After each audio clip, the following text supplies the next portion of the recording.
The spring morning at Fort Bragg was warm and bright. The smell of fresh-cut grass mixed with the scent of coffee from the mess hall. Hundreds of military personnel moved across the base, preparing for the annual Joint Forces Medical Conference. This event brought together doctors, nurses, and medical staff from all branches of the military. Dr. Sarah Mitchell stood near the main conference building, her Army uniform crisp and perfect. At 42 years old, she carried herself with quiet dignity. Her dark hair was pulled back in a regulation bun, and though she was only 5'5", there was something about her presence that commanded attention. On her shoulders sat the silver eagles of a full colonel. On her chest hung ribbons that told stories of service in Afghanistan, Iraq, and humanitarian missions across the world. Sarah had arrived early. She always did. It was a habit formed over 20 years of military service. She checked her watch and then her conference folder, making sure she had everything ready for her presentation on battlefield trauma surgery. She had spent 3 months preparing this talk, drawing from her experiences saving lives in combat zones. "Excuse me, ma'am," a voice called out behind her. Sarah turned to see 3 Marines approaching. They were younger, probably in their late 20s or early 30s. The one in front wore captain's bars. He was tall, broad-shouldered, with the confident swagger that some young officers carried. His name tag read Morrison. "Yes, Captain," Sarah replied politely. Captain Morrison smiled, but there was something dismissive in his expression. His 2 companions, both lieutenants, stood slightly behind him, smirking. "We're trying to find the registration desk for the conference," Morrison said. "But I have to ask, are you here with your husband? Is he one of the doctors presenting today?" Sarah felt a familiar tightness in her chest. She had encountered this attitude before, many times over her career. The assumption that a woman in uniform must be there because of a man, not on her own merit. "I'm here for the conference," Sarah said, keeping her voice even. Morrison's smile widened. "Oh, that's nice. Are you one of the nurses? My buddy here," he gestured to one of the lieutenants. "He's thinking about dadding a military nurse. What's that like? Is it a good career for ladies?" The other Marines chuckled. Sarah noticed a few other personnel nearby beginning to watch the exchange. She took a slow breath. "I'm not a nurse," Sarah said quietly. "Oh," Morrison laughed. Sorry, are you administrative staff then? That's important work too. Somebody's got to handle the paperwork, right?" One of the lieutenants spoke up. "Come on, Captain, don't tease the poor woman. Maybe she's just here to serve coffee at the presentations." They all laughed at that. Sarah felt her jaw tighten, but she maintained her composure. Years of dealing with prejudice had taught her patience. She knew that losing her temper would only confirm whatever biases these men already held. "Gentlemen," she said calmly, "I suggest you look at the name tags more carefully before making assumptions." Morrison stepped closer, his eyes scanning her uniform with exaggerated attention. His gaze passed right over the colonel's eagles on her shoulders without seeming to register them. This was willful blindness, Sarah realized. He saw what he expected to see, a woman, and nothing else mattered. "I don't see a rank insignia," Morrison said, though he was staring right at her eagles. "So I'll ask directly, what's your rank? Are you even active duty, or are you somebody's wife with a courtesy invitation?" The other Marines burst out laughing. A small crowd had gathered now, watching the confrontation. Sarah saw a mix of expressions on their faces. Some looked uncomfortable. Others seemed curious about how this would play out. A few female soldiers watched with barely concealed anger. Sarah straightened her shoulders. When she spoke, her voice was clear and carried across the area. "I am Colonel Sarah Mitchell," she said. "United States Army Medical Corps. I'm a trauma surgeon and I'm the keynote speaker for this conference. I've served for 22 years, including 4 combat deployments. I've performed over 3,000 surgeries, including more than 600 in combat conditions. I hold the Bronze Star, the Purple Heart, and the Meritorious Service Medal with 3 oak leaf clusters." The laughter died instantly. Morrison's face went pale, then flushed red. He stared at her shoulders where the colonel's eagles were plainly visible. His mouth opened and closed, but no words came out. Sarah continued, her voice steady but firm. "The registration desk you're looking for is inside, to the left. I suggest you find it quickly so you don't miss the opening remarks. I'll be giving them in 20 minutes. I expect to see all conference attendees there, Captain Morrison." She let the emphasis on his rank hang in the air. The contrast was clear to everyone present. He was a captain, she was a colonel. In the military hierarchy, she outranked him significantly. One of the lieutenants actually took a step back. Morrison looked like he wanted to disappear into the ground. "Colonel, I apologize, I didn't," he stammered. "You didn't look," Sarah said, cutting him off. "You made assumptions based on gender instead of observing the facts in front of you. In a combat situation, Captain, that kind of oversight gets people killed." The gathered crowd was completely silent. Sarah could see Morrison's humiliation written across his face, but she felt no satisfaction. This wasn't about revenge or putting him in his place. It was about a larger problem she had faced her entire career. "I'm not telling you this to embarrass you," Sarah continued, her voice softer now. "I'm telling you because you need to understand something. The person next to you in the military might save your life someday. They might be a woman, they might be someone who doesn't look like what you expect a hero to look like. But their gender, their appearance, none of that matters. What matters is their training, their dedication, and their skill. Do you understand?" Morrison nodded, his face still burning red. "Yes, ma'am, I understand. I apologize." "Apology noted," Sarah said. "Now all of you get to registration. The conference starts soon." The Marines hurried away, Morrison practically fleeing the scene. The crowd began to disperse, though Sarah caught several supportive looks from other female soldiers. One older Army sergeant gave her a subtle nod of respect. Sarah took a deep breath and checked her watch again. 15 minutes until her opening remarks. Her hands were trembling slightly, from anger, from adrenaline, from the exhaustion of having to prove herself yet again. A woman in Navy uniform approached. She wore the rank of commander and the insignia of a nurse corps officer. "Colonel Mitchell," she said, "I'm Commander Patricia Hayes. I just wanted to say." That was handled perfectly. "I've been in the service for 18 years, and I still face that kind of thing regularly." Sarah managed a small smile. "It never quite gets easier, does it?" "No, ma'am, it doesn't," Patricia said. "But having officers like you, standing firm and educating rather than just punishing, that makes a difference. Those Marines might actually learn something." "I hope so," Sarah said. As Patricia walked away, Sarah gathered her materials and headed inside. The conference hall was filling up with attendees. She saw Morrison and his fellow Marines taking seats near the back, their faces still showing embarrassment. Sarah made her way to the front of the hall where the podium stood. She arranged her notes, tested the microphone, and looked out at the assembled medical personnel. There were hundreds of them, doctors, nurses, medics, and support staff from all branches of the military. She had given countless presentations before. She had briefed generals, taught medical students, and lectured at prestigious hospitals. But there was always a moment before she began, a moment where she felt the weight of representation. She wasn't just speaking as Colonel Mitchell.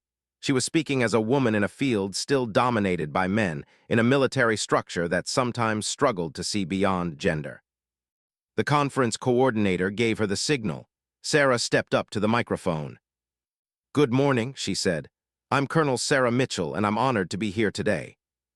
As she began her opening remarks, she noticed Morrison in the back row, sitting up straight, paying careful attention. Maybe he would learn. Maybe this incident would change how he viewed his fellow soldiers. Or maybe it wouldn't. Sarah had learned long ago that she couldn't control other people's prejudices. She could only control her own actions, her own dedication to excellence, her own commitment to the oath she had taken. She continued her presentation, her voice strong and clear, sharing knowledge earned through years of service and sacrifice. And for now, that was enough. The conference hall buzzed with energy as Sarah concluded her opening remarks. She had spoken about the evolution of battlefield medicine, the critical importance of the golden hour in trauma care, and the innovations that had saved countless lives in recent conflicts. The audience had been attentive, engaged, asking thoughtful questions. As people stood for the morning break, several officers approached Sarah to introduce themselves and discuss her work. Among them was Colonel James Richardson, a distinguished surgeon from Walter Reed Medical Center, and Major General Patricia Okonkwo, who oversaw medical operations for the Army's Southern Command. "Sarah, excellent presentation as always," General Okonkwo said, shaking her hand firmly. "I particularly appreciated your points about training medics to make critical decisions under fire. That's something we need to emphasize more in our programs." "Thank you, General," Sarah replied. "I've seen too many situations where a well-trained medic made the difference between life and death in those first crucial minutes." Colonel Richardson nodded. Your experience in Kandahar really shaped your perspective on this, didn't it? Sarah's expression shifted slightly, a shadow passing across her features. Yes, Kandahar was formative. She didn't elaborate, and the other officers didn't press. Many of them had their own difficult memories from combat zones, experiences that stayed with them long after they'd returned home.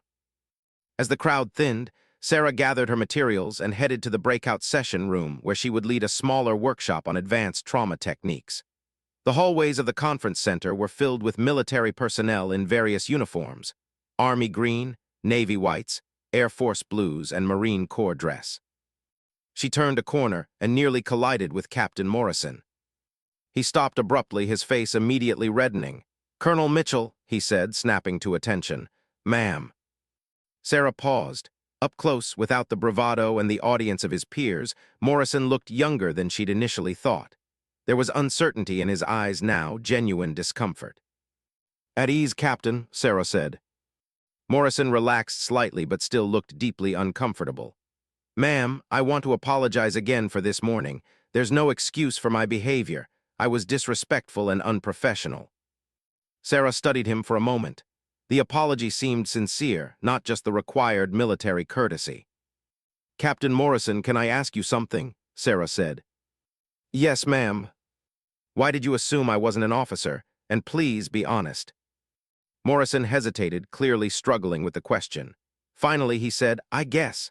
I don't know, ma'am. I've just never worked with many female officers. In the Marines, especially in combat roles, it's still mostly men. I made a stupid assumption based on prejudice, I guess." Sarah appreciated the honesty. "You're aware that women have been serving in combat roles for years now, that we've been in the military in various capacities for decades." "Yes, ma'am, I know that intellectually," Morrison said. "But knowing something and really understanding it, those aren't always the same thing. That's not an excuse," he added quickly. "Just an explanation of my ignorance." Sarah nodded slowly. "Captain, how long have you been in the Marines?" 8 years, ma'am. I enlisted right out of high school, then got my commission through OCS 5 years ago." "Combat experience?" 2 deployments, Afghanistan both times, infantry officer." "Did you have medical support during those deployments?" "Yes, ma'am, Navy corpsmen attached to our units. They saved lives, including some of my Marines." Sarah made a decision then. "Captain Morrison, my workshop starts in 10 minutes. It's on advanced trauma care in combat situations. I'd like you to attend, not as punishment but as education. I think you might find it valuable." Morrison looked surprised. "I'm not medical personnel, ma'am. I'm just infantry." "Exactly," Sarah said. "Which means you're the person who might have to keep someone alive until the medics arrive. Infantry officers should understand trauma care. It might help you save one of your Marines someday."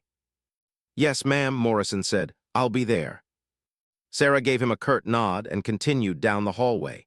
She could feel him watching her go, could sense his confusion and perhaps a growing respect. The workshop room was smaller, set up for about 40 participants.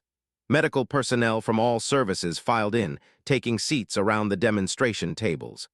Sarah had arranged for medical simulation equipment, advanced mannequins that could mimic various trauma conditions. Captain Morrison entered last, taking a seat in the back corner. Several of the medical officers noticed him and seemed puzzled by an infantry officer's presence, but no one questioned it. Sarah began the workshop with a scenario. You're at a forward operating base in hostile territory. An IED explodes near a patrol. You have multiple casualties, limited supplies, and the nearest surgical facility is 30 minutes away by helicopter. The helicopter is coming, but you have to keep these soldiers alive until it arrives. What do you do? For the next 90 minutes, Sarah walked them through various scenarios, demonstrating techniques, explaining decision-making processes, and sharing real experiences from her deployments. She spoke about the 19-year-old private who had lost both legs but survived because a medic knew how to properly apply tourniquets. She described the female convoy driver who had been shot in the chest, and how quick thinking with a chest seal had kept her breathing until surgery. The participants were riveted. Even the experienced combat surgeons in the room learned new techniques, new ways of thinking about battlefield medicine. Sarah noticed Morrison taking notes, his earlier swagger completely gone, replaced by intense focus and respect. During a break in the workshop, a Navy doctor named Lieutenant Commander Rodriguez approached Sarah. "Colonel, I wanted to ask about the Kandahar incident you referenced in your opening remarks. I've heard stories about a female surgeon who saved an entire unit under fire. Was that you?" The room went quiet. Even those who had been chatting in small groups turned to listen. Sarah hesitated. She didn't like talking about Kandahar. Even now, 5 years later, the memories were painful. "That was a long time ago," she said quietly. "Please, ma'am," Rodriguez said. "I think people here would benefit from hearing about it. It's relevant to what we're discussing, providing care under the worst possible circumstances." Sarah looked around the room. She saw genuine interest, not morbid curiosity. These were medical professionals who understood the realities of combat medicine. And maybe, she thought, sharing the story would help them in their own service. "All right," Sarah said, pulling up a chair. "But this isn't about heroism or glory. It's about doing your job when everything is falling apart around you." The room settled into complete silence. "I was deployed to Kandahar province in Afghanistan," Sarah began. "This was 2018 at a small forward operating base near the Pakistani border. We had a minimal medical facility, basically a well-equipped trauma tent. I was the only surgeon. We had 2 nurses, 4 medics, and limited supplies." She paused, gathering her thoughts, pushing past the emotional weight of the memories. "One evening, an infantry company was ambushed during a patrol. The fighting was intense. We received 9 casualties all at once, far more than our small facility was designed to handle. 2 were critical, 5 were serious, and 2 were walking wounded, and the base itself came under attack while we were treating them." Several people in the room drew in sharp breaths. They understood the nightmare scenario Sarah was describing. "The base commander wanted to evacuate medical personnel to the bunkers," Sarah continued. "But I had 2 soldiers on my operating table. One had a severed femoral artery, the other had shrapnel in his chest cavity. If I stopped working on them, they would die within minutes, so I refused to leave. The nurses and medics refused to leave too. We kept working while mortars fell around us. One hit close enough that the blast knocked over equipment and blew out part of the tent. We had to shield the patients with our own bodies while continuing to work." Sarah's voice remained steady, but those who listened carefully could hear the emotion underneath. "The soldier with the femoral artery was 19 years old. His name was Private Daniel Chen. He kept asking me if he was going to die, if he would ever see his mother again. I told him no, he wasn't going to die because I wasn't going to allow it. The surgery took 2 hours. During that time, we were under continuous attack. Communications were difficult. Supplies were running low, but we kept working. All of us doctors, nurses, medics, we did our jobs. All 9 of those soldiers survived, every single one. Private Chen went home to his mother, the others went home to their families, and that's what matters." The room was completely silent when Sarah finished. Several people were wiping their eyes. Morrison sat in the back, his face pale, staring at Sarah with an expression of awed respect. Lieutenant Commander Rodriguez finally spoke. "That's incredible, Colonel. That's true dedication to the oath we all took." Sarah shook her head. "It's not incredible. It's what we do. Every person in this room has made sacrifices, has worked under difficult conditions, has put patients first. That's who we are as military medical professionals." As the workshop concluded, participants filed out, many stopping to shake Sarah's hand or share their own stories. Morrison waited until everyone else had left, then approached cautiously. "Colonel Mitchell," he said, "I owe you more than an apology. I owe you my respect and my thanks for what you've taught me today. Not just about medicine, but about seeing people for who they really are, not what I assume them to be." Sarah looked at the young Marine captain and saw genuine change in his eyes. "Captain," she said, "we all have biases. What matters is whether we're willing to recognize them and grow past them. You came to this workshop, you listened, you learned. That's all anyone can ask." Morrison nodded. "Ma'am, if I ever have the honor of serving with female officers or soldiers in the future, I'll remember this day. I'll remember that competence and courage have no gender." "See that you do, Captain," Sarah said, and this time she smiled. The second day of the conference began with more specialized sessions. Sarah was scheduled to co-present a workshop on combat-related traumatic brain injuries with a neurologist from Johns Hopkins who consulted for the military. But first, She had been asked to attend a morning briefing with the senior leadership of the conference. The meeting room was in a secure area of the building, guarded by military police. Sarah checked in, showing her ID and conference credentials, then entered to find a dozen high-ranking officers already seated around a long table.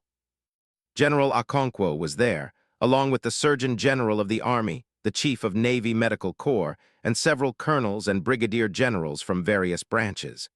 The atmosphere was serious, almost tense. "Colonel Mitchell, please take a seat," General Okonkwo said, gesturing to an empty chair. Sarah sat, wondering what this was about. Urgent briefings like this were unusual at medical conferences. The Surgeon General, Lieutenant General Marcus Webb, stood at